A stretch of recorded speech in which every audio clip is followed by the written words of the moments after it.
Sporters hundreds in England have come at number 4. One against Kenya in the World Cup.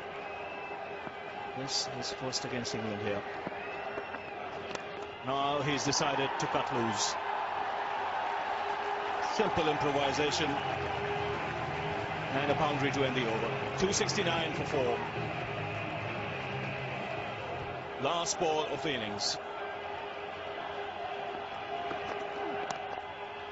Looking to work it away on the onside, but this is a very good performance by India. And he doesn't miss a game where his dad is playing. Bottom hand coming into play, finding the gap. 100-run partnership this. Dhoni is the call. He's hit it in the air. Fina trying to get underneath it. And he's gone all the way. Now just watch this backlift and watch the follow through at the moment of impact.